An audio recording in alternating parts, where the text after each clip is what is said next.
আসসালামু আলাইকুম এভরিওয়ান, কেমন আছেন সবাই? এই কেকটার হচ্ছে আগের যে কোটিং করা আর হচ্ছে প্রথম যে কিছু ডেকোরেশন এগুলো হচ্ছে কেটে গিয়েছে, আমার ফোন হ্যাং হয়ে গিয়েছিল যার কারণে।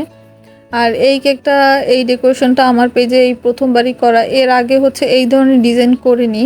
আর এই কেকটা যখন বানাবো তখনও উদ্দেশ্য ছিল না এই ধরনের কোনো ডিজাইন করার, ফ্লোরাল ডিজাইন করার ইচ্ছা ছিল।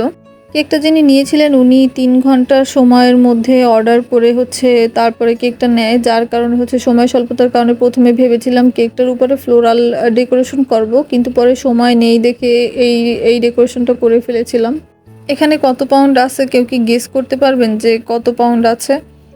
কেকটা হচ্ছে পরবর্তীতে রিভিউ জানিয়েছিল কেকটা ভালোই হয়েছিল, তবে আমার কাছে পরবর্তীতে মনে হয়েছিল যে কেকটা যদি ব্লু কালারের না করে পিঙ্ক কালারের মধ্যে করতাম, যেহেতু মেয়েদের জন্য ছিল কেকটা, তো কেকটা হয়তো আরও বেশি সুন্দর লাগতো।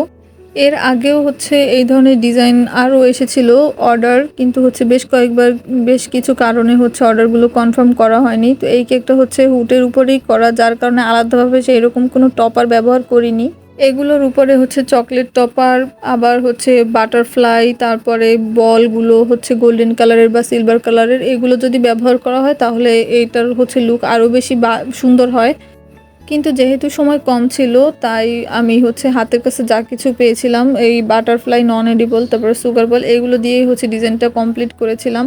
এর থেকে বেশি কিছু যে করব টপার বা হচ্ছে বলগুলো বসাবো, এইগুলো হচ্ছে হাতের কাছে ছিল না বা সময়ও হয়নি, কারেন্টও বারবার আসা যাওয়া করছিল, যার কারণে হচ্ছে এইভাবে করেছিলাম।